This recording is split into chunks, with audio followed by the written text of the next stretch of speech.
Então, vocês que me seguem agora no YouTube, eu agradeço as professoras Marta, Ana e Rose por esse debate inicial. E é sempre bom valorizar as nossas pesquisas, valorizar o ensino de história, não só de história medieval, mas o ensino como um todo dentro da nossa área, que de fato é tão atacada. E eu me lembro que uma vez assisti uma palestra com o Carlo Ginzburg, e ele falava que não existe pesquisa certa, não existe pesquisa errada, existe pesquisa ruim e pesquisa boa. Então não interessa se eu pesquiso história do Brasil, se eu pesquiso Roma, se eu pesquiso, sei lá, um tema absolutamente incomum. O que interessa é a qualidade da pesquisa. Eu tenho uma boa leitura da historiografia, eu tenho uma boa leitura, uma boa interpretação da documentação, eu sou capaz de desenvolver um texto com o devido rigor.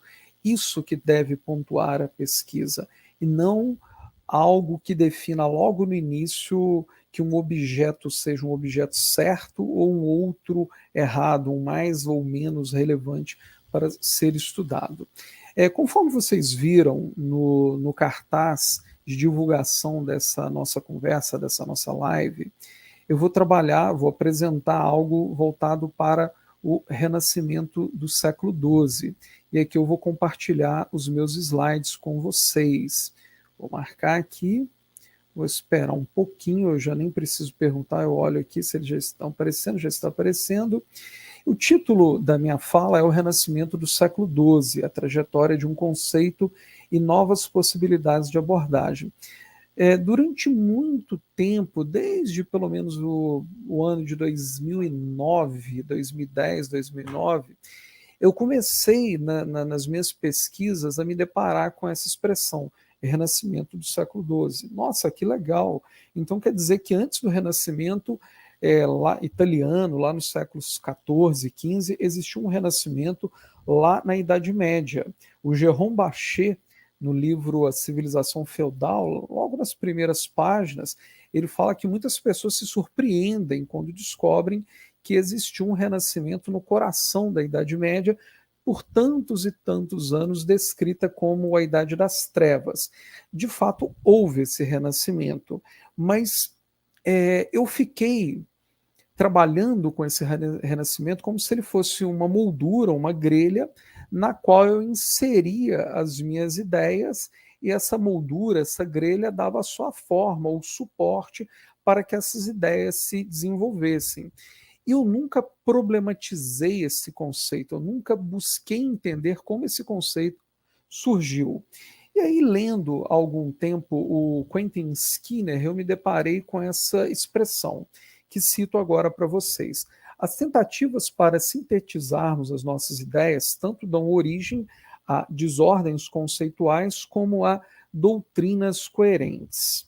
Então, eu tinha um conceito que sintetizava as minhas ideias, que sintetizava as ideias produzidas acerca desse período, séculos XI e XII, mas por sintetizarem tanto, essas ideias, por serem tão sintetizadas sob este conceito, elas acabavam criando uma espécie de doutrina, uma doutrina coerente, eu não a questionava. Eu estou falando do Renascimento do século XII, ponto. Está definido. Eu tenho as etapas, eu tenho os eventos, eu tenho os personagens, e o conceito é esse. O conceito diz que aconteceu isso e é assim que eu devo trabalhá-lo e é assim que eu devo acreditar. Só que as palavras do Skinner também trazem a ideia de desordem.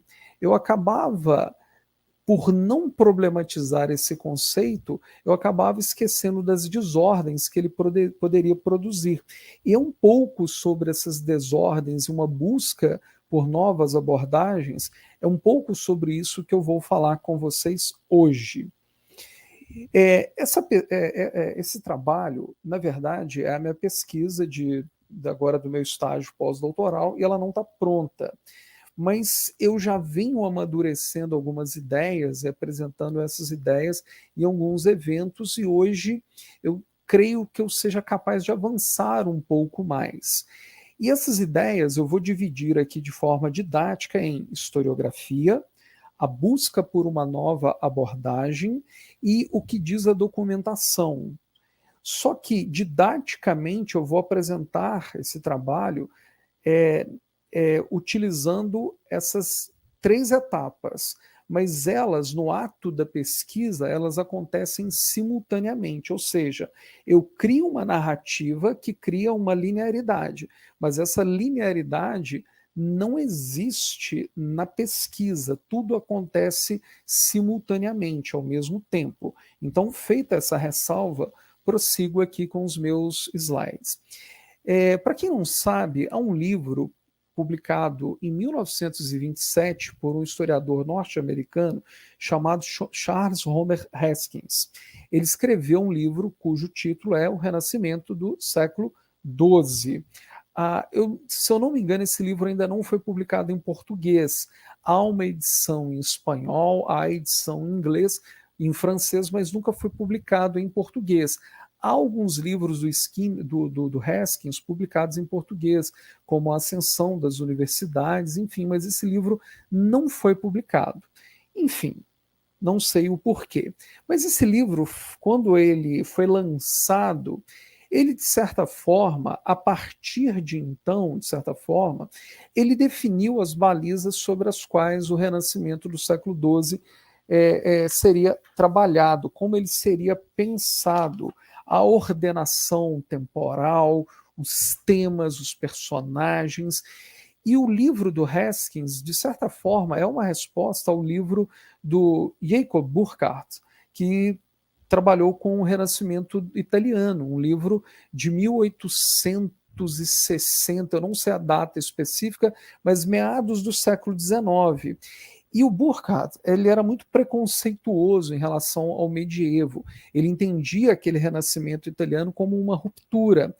E o Charles Homer Haskins vai mostrar que não, existiu algo semelhante ao renascimento italiano em séculos anteriores em outros lugares, enfim, dentro da Idade Média, dentro daqueles séculos tradicionalmente tratados como séculos medievais. Então, o livro do Charles Homer Haskins é uma resposta a esse livro anterior. E a historiografia que passa a trabalhar a partir do livro do Charles Homer Haskins, de certa forma, passa a trabalhar usando sempre as mesmas balizas que foram por ele fincadas. Ou seja, era como se fosse um marco zero nos estudos sobre o Renascimento do século XII, essa obra do Charles Homer Haskins. É interessante aí no processo de pesquisa, eu fui descobrindo que o termo, o conceito Renascimento do século XII, embora tenha no livro do Charles Homer Haskins a sua principal e mais conhecida referência, esse termo é anterior. Esse termo foi criado pelo Jacques-Antoine Ampère lá no século XIX, segundo um colega meu, professor Vinícius Dreger, o interminável século XIX. E lá no 19, ele já começou, esse Ampère já começou a anunciar algumas questões que eram questões que ajudaram a pontuar a abordagem e os temas do livro do Haskins. Algumas décadas depois, antes do livro do Haskins, já foi publicado um outro livro que também trabalhava com a ideia de renascimento do século XII, um livro publicado em parceria por três medievalistas, o Gérard-Marie Paré, o Adrien-Marie Brun e o Pierre Tremblay. Três pesquisadores que também trabalhavam com a ideia de renascimento do século XII. Mas, embora eu indique a existência dessa historiografia anterior, indique a sua contribuição, é algo que hoje já é tido como um fato consumado, consolidado, que o livro do Charles Homer Haskins, de fato, é aquele que delimita o campo. É aquele que diz, olha, a partir disso aqui, o renascimento do século XII tem que ser estudado.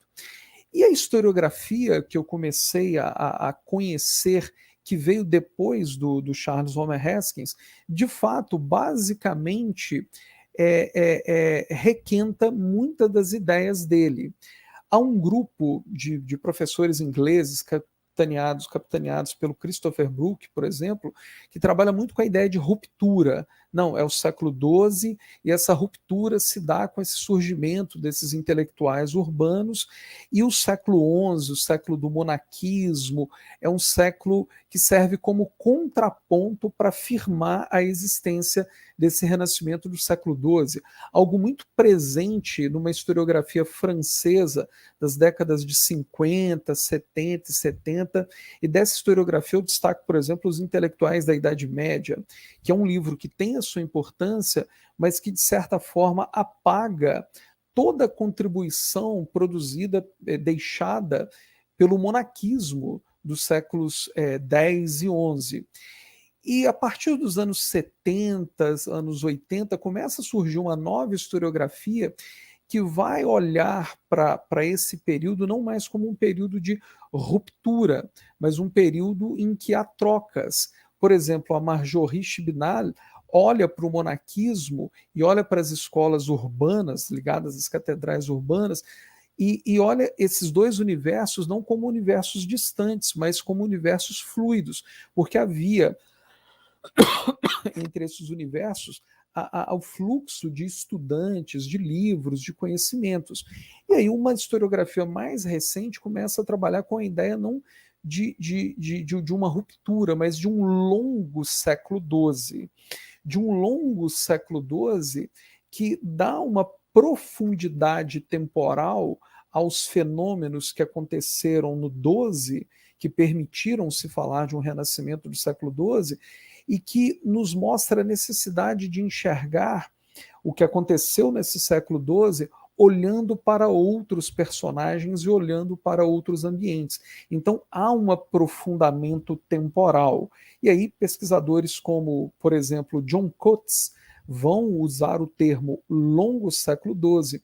E o John Coates tem uma crítica ao livro do Charles Homer Haskins, porque é um livro que, segundo ele deixou tudo tão balizado, tudo tão organizadinho, que a historiografia que vem na sequência enxerga o século XII como um momento revolucionário, e ele não vê o John Coates usa termos como tensões, ansiedades.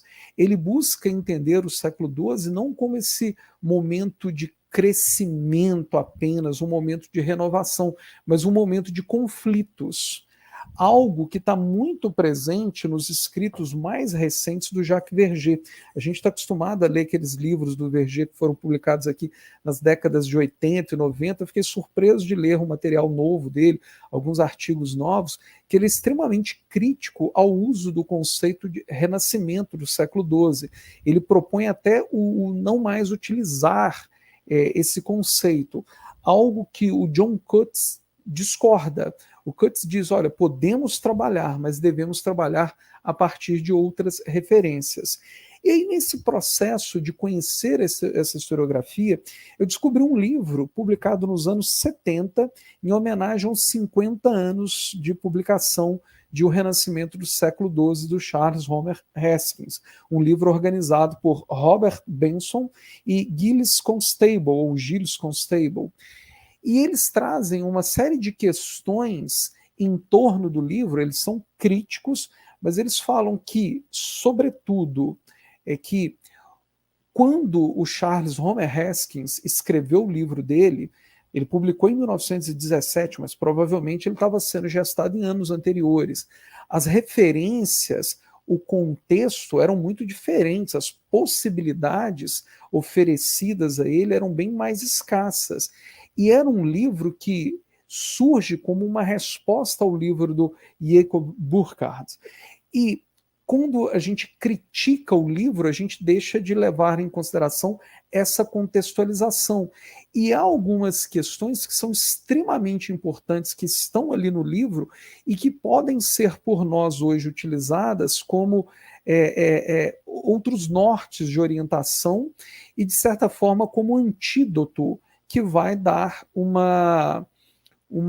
que vai trazer provavelmente as curas para os próprios defeitos de nascimento do livro do Charles Homer Haskins. E aí eu trago uma citação do livro do John Coates, a Europa do longo século XII, Ordem, Ansiedade e Adaptação.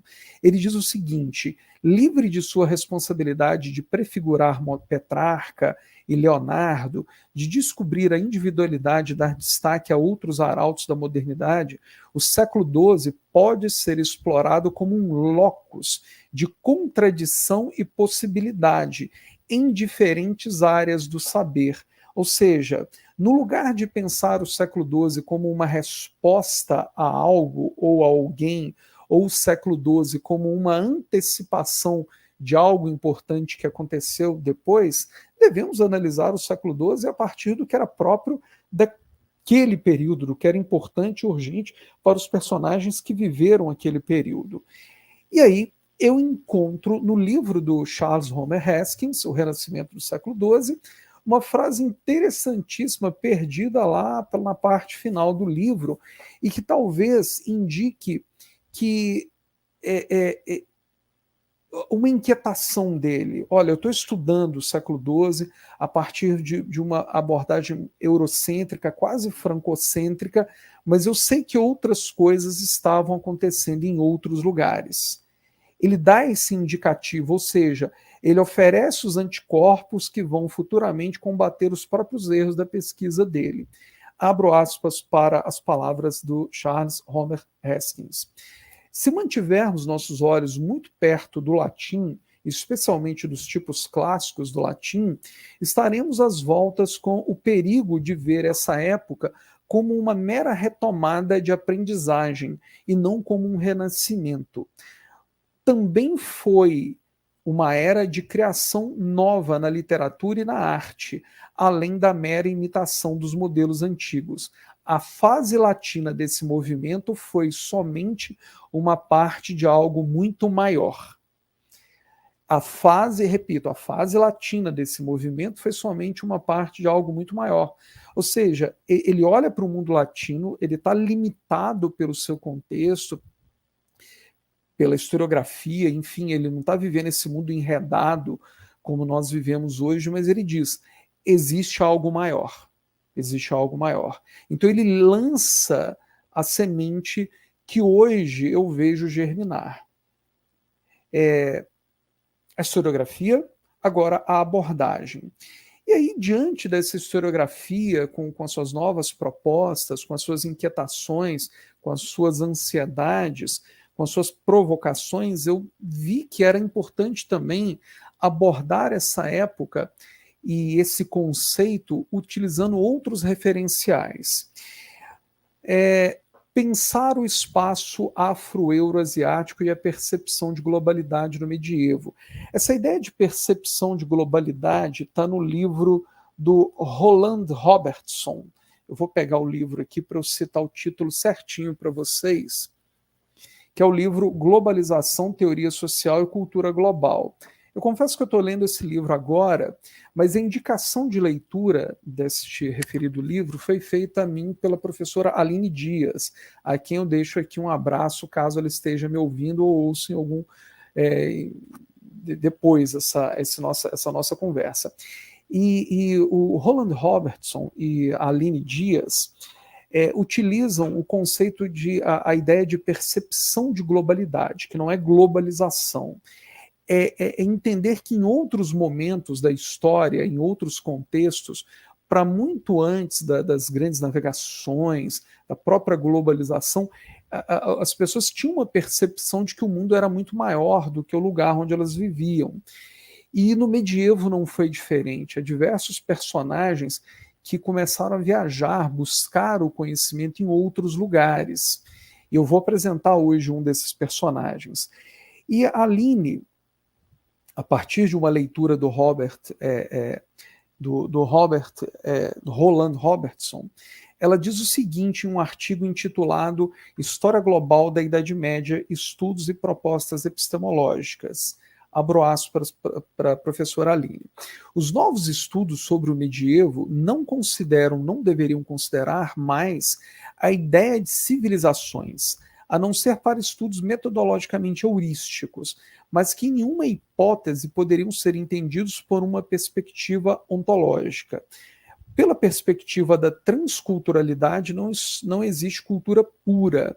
Todas são híbridas, nas quais diferentes elementos, de origens quase sempre dificilmente identificáveis, misturam-se, formando algo novo.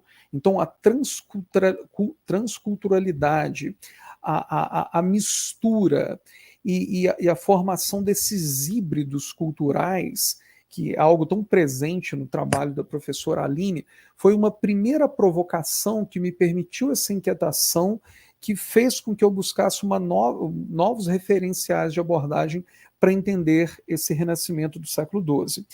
E aí, nesse processo de busca, eu comecei a ler um pouco mais sobre a história global. E há um manual, uma referência muito interessante, que é o livro que é a História Global, do Sebastian Conrad, que não foi publicado no Brasil, mas é possível encontrar esse livro numa publicação de uma editora portuguesa, já é possível encontrar em PDF, porque espero que o Conrad não esteja me ouvindo, porque eu digitalizei esse livro e joguei o PDF dele nas redes, aí compartilhei com as pessoas. E o Sebastian Conrad, ele diz que uma das grandes questões para se pensar a história global é buscar os enredamentos formados pela circulação de ideias, de pessoas com seus objetos, com suas mercadorias, com seus pensamentos. E não se preocupar em estudar essas ideias e essas pessoas a partir da definição, da delimitação de um local prévio, aquilo que ele chama de história em caixinhas. É observar o movimento das pessoas, da circulação das ideias, para depois entender o espaço que elas estão ocupando. E a partir do momento que eu penso o espaço depois, eu começo a enxergar melhor o mundo a partir de redes, de enredamentos, de conexões e buscando as suas simultaneidades. E ele diz o seguinte no livro que é História Global: ao invés de se basear em territorialidades fixas, as propostas mais inovadoras nessa direção começam por colocar perguntas, seguindo depois as pessoas, as ideias e os processos para onde quer que estes conduzam. Desta maneira, os historiadores têm sido capazes de transcender territorialidades demarcadas, de conectar lugares do interior de uma nação com outros níveis supranacionais e de explorar espaços que se sobrepõem. Enfim, eu comecei então a pensar na historiografia, buscar uma nova abordagem e, paralelamente, lendo a documentação. E essa documentação me permitiu entender que, se é possível olhar para o século XII, para o renascimento do século XII, e buscar as características que lhe eram peculiares e não características para dar respostas a uma época posterior, eu comecei a perceber que uma dessas características era a movimentação, a circulação de pessoas e essa percepção de globalidade. E é um livro do século XII, escrito no século XII pelo Hugo de São Vitor, chamado Didascalicon, em que há uma passagem na qual ele diz que aquele que quer se tornar um bom estudante, um estudante sábio, deve buscar a leitura, a humildade e a terra estrangeira, a terra aliena, a terra do outro. Hugo de São Vitor, Didascalicon, publicado, se eu não me engano, em 1129.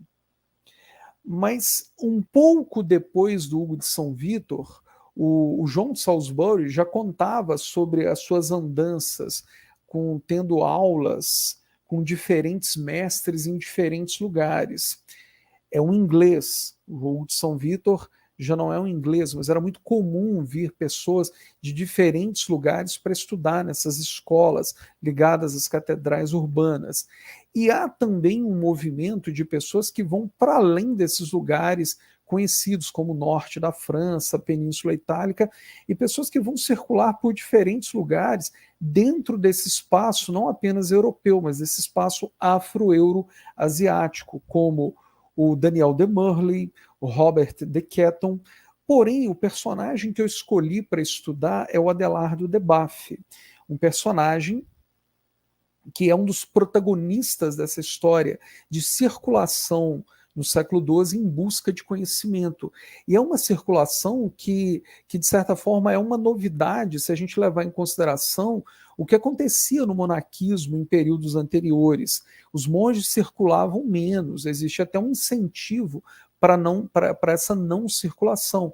E essa circulação começa a acontecer com mais intensidade e uma circulação acontecendo por iniciativa dos próprios estudantes, sem a necessidade da mediação de algum agente externo, alguém ligado à igreja. Enfim, os protagonistas, já citei alguns, e o principal deles, Adelardo de Baff.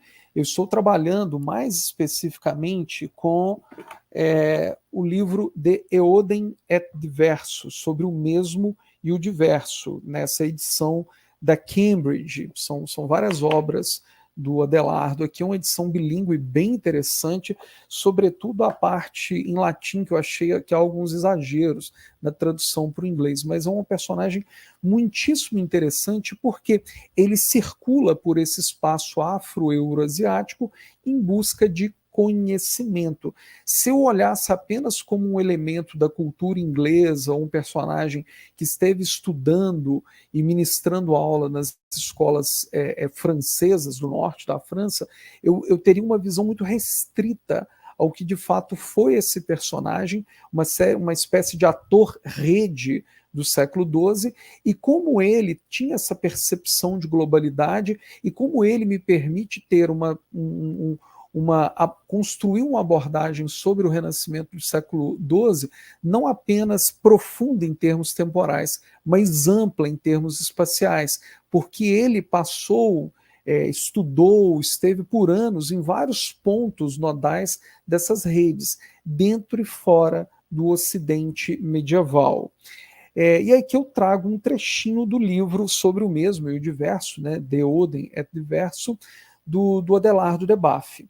Cito: mas visto que essas damas, as 7 artes liberais, que louvo, não são facilmente encontradas todas juntas entre as mesmas pessoas, será válido aderir a doutos de diversos povos. Mande para a memória o que encontrar de mais elegantemente expresso entre cada um deles, pois aquilo que os estudos galeses ignoram, aqueles do outro lado dos Alpes irão desatar. O que não aprender entre os latinos, gregos eloquentes ensinarão a você. Ou seja, ele tem essa percepção de globalidade. Ele estudou na região da Gália, na França, ele passa pelos Alpes, vai até o sul da Itália, esteve na Magna Grécia, esteve na Sicília, que era considerada a ilha onde 3 mundos se encontravam, esses mundos formados pelo mundo cristão, pelo mundo bizantino e pelo mundo africano, ou seja, mais um ponto nodal dessa rede, com diferentes tradições ali se encontrando. Possivelmente ali ele aprendeu não apenas os rudimentos da medicina, mas aprendeu até a falar árabe, certo? E aqui um mapa, só para vocês se situarem. É o mapa da Inglaterra, aqui embaixo a cidade de Bath, que é uma cidade que existe até hoje, uma cidade turística, existem termas romanas, uma cidade muito legalzinha de se visitar, muito aprazível. Eu aconselho que quem tiver oportunidade um dia a conheça. Mas ele faz esse movimento pelo sul da Inglaterra, vai para o norte da França, fica lá um tempo, adquire conhecimentos, mas essa percepção de globalidade deu o entendimento a ele de que existia conhecimento em outros lugares.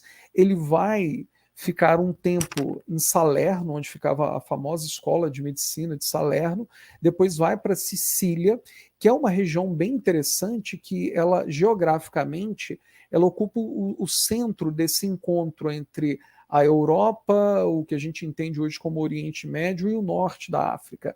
Na Sicília, na região da Magna Grécia, ao sul da Itália, provavelmente ele teve contato com um personagem chamado Constantino o Africano.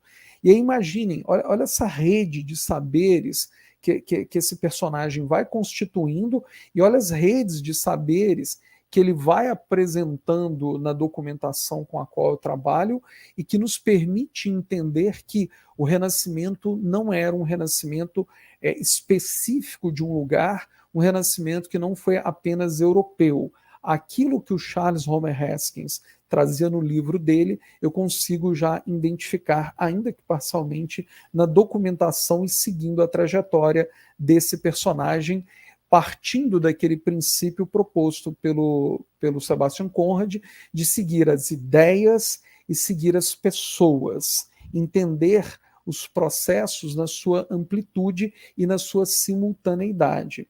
E aqui mais um trechinho do De Odem et Diverso, sobre o mesmo e o diverso e o diferente.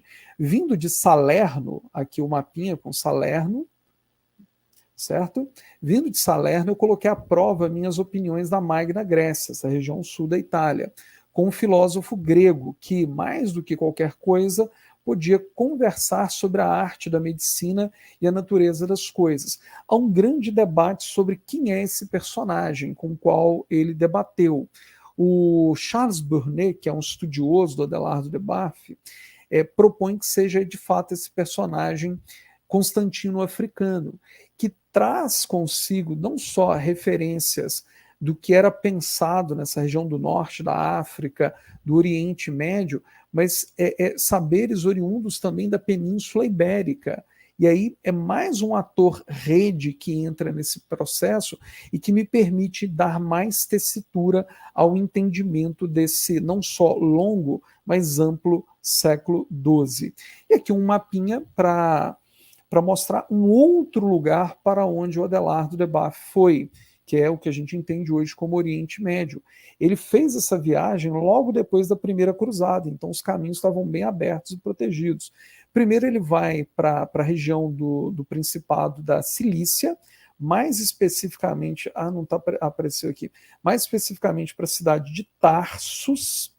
Tarso, aqui no mapa está Tarso, mas eu já encontrei também Tarsus. Depois, uma outra cidade que não aparece aqui no mapa, não estou vendo o cursor, apareceu, que é a cidade de Mamistra. Está bem aqui nessa região, próxima do Principado de Antioquia, para onde ele foi também. E ele, chegando nessa região, muito provavelmente, ele acessou tradições médicas, astrológicas, filosóficas, que remontam a tradições que possivelmente estavam conectadas à antiga Pérsia, talvez até algumas tradições filosóficas, matemáticas, médicas indianas, porque ele está às portas da Casa da Sabedoria, que ficava em Bagdá, nos séculos XI, XII, enfim. Então, ele vai acessando esses diferentes lugares, não só ele, mas outros personagens da mesma época, mas ele vai acessando esses outros personagens e, de certa forma, fazendo com que outros saberes circulassem, porque ele traduziu muita coisa e trouxe muita coisa com ele na bagagem. E, a partir dessas traduções, ele escreveu os próprios livros. Então, a gente entende que é muito provável que essa produção, tudo isso que ele aprendeu e depois compartilhou com outras pessoas, o livro De Odem et Diverso, ele escreve para o sobrinho dele, e em muitos momentos há um diálogo entre ele e o sobrinho, é muito provável que diversos fios de diversas culturas que ali se entrelaçaram foram conectados por ele na própria produção intelectual que existiu, que ele produziu, desenvolveu na primeira metade, no final do século XI, início do século XII. E aqui eu trago uma outra referência, agora de um outro livro dele, que é o Questiones Naturalis, Questões Naturais, e cito o Adelardo de Baff. Não tem como não ter engenho para resolver o que postula. Ele está conversando com o sobrinho dele. A multiplicidade de leituras ouvidas possivelmente entorpeceu minha memória. Ouvi um velho homem em Tarsus, na Cilícia, discutir ambos os tópicos e outros muitos. Todavia, eu devo repetir que o que ele disse tão brevemente, todavia, eu devo repetir o que ele disse tão brevemente quanto posso. Esse é um trechinho muito pequeno, ele não dá muitas informações sobre o que ele leu, o que ele aprendeu com esse homem em Tarsus, na Cilícia, mas só o fato de ele conversar sobre esse aprendizado e sobre essa experiência com o próprio sobrinho é uma forma de dizer, olha, eu aprendi isso, eu trago essa bagagem comigo e compartilho com você. Então é um personagem, um ator rede, que viveu dentro desse enredamento, que esteve nos pontos nodais dessa rede e entendeu a simultaneidade do que estava acontecendo, e não o que estava acontecendo em um lugar específico. Mas eu só consigo entender assim porque eu trago a Procênio essa referência da percepção de globalidade. E aqui são as traduções que ele fez: os elementos de Euclides, as tábuas astronômicas de Al-Khwarizmi, a abreviação da introdução à astrologia de Abu Machar, o Centiloquium, atribuído a Ptolomeu, e os livros o livro dos talismãs de Tabit ibn Qurra. Ou seja, no conjunto dessa obra é possível perceber uma preocupação muito grande com a astronomia, uma preocupação muito grande com a astrologia, com assuntos muito próprios das culturas árabes, que incentivavam a busca, a viagem em busca do conhecimento, que incentivavam a viagem também em função do comércio. E para eles viajarem, eles tinham que ter um conhecimento de geografia e também um conhecimento dos astros, porque numa época na qual não existia GPS e instrumentos de localização, um conhecimento da geografia e dos astros era fundamental. E a gente sabe que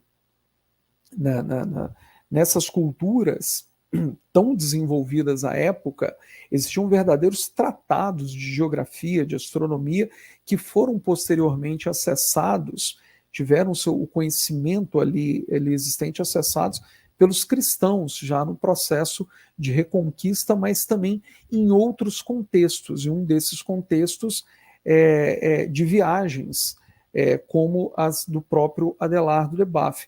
E a própria ideia de viagem em busca de conhecimento é algo muito próprio dessas culturas. Esqueci um personagem aqui, o nome dele, mas que ele dizia que entre aquele que quer o conhecimento deve viajar.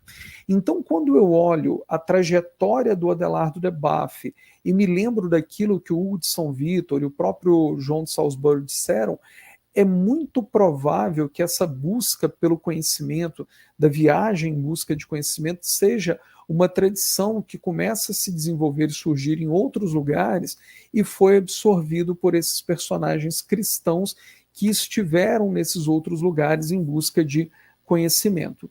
E aqui são as obras do próprio Adelardo de Baff, a Regule Abate, De Opere Astrolapsus, De Odem et Diverso, Questiones Naturales, e De Avibus Tractatus, esse último um tratado sobre as aves, muitíssimo interessante. Mas pensando, tentando de forma sintética entender o significado do Pedro Abelardo, que tipo de conhecimento ele nos permite, o que ele nos ensina, eu citei aqui uma série deles, mas ele me lembra muito aquilo que o Edgar Morin fala em várias das suas obras, que é a religação dos conhecimentos, dos saberes. Nós vivemos uma época de muita compartimentação do conhecimento. Eu sou um químico, eu só posso estudar química. Eu sou um matemático, eu só posso estudar matemática. Então, uma divisão dos conhecimentos. Esses personagens que viveram essas épocas, eles buscavam o conhecimento como um todo. E, de certa forma, o Adelardo de Baff fez isso que o Edgar Morin propunha e está propondo, porque eu acho que ele ainda está vivo, de religar os conhecimentos, buscar o conhecimento independente de onde ele esteja e com quem ele esteja. E ter essa percepção de globalidade que permitiu a ele esse crescimento intelectual. Então, o que Adelardo de Baff tem a nos ensinar? Compreender as histórias dentro da Europa a partir de uma abordagem não endógena e genealógica. Pensar um sistema-mundo em termos intelectuais. o pensar na Idade Média não se valeu de nacionalismos metodológicos. Muito antes da circulação tecnológica, a circulação de pessoas e saberes. E, por fim, analisar o Renascimento do século XII em sincronia com situações semelhantes em outros lugares. Enfim, muitíssimo obrigado pela paciência de vocês. Encerro aqui a apresentação.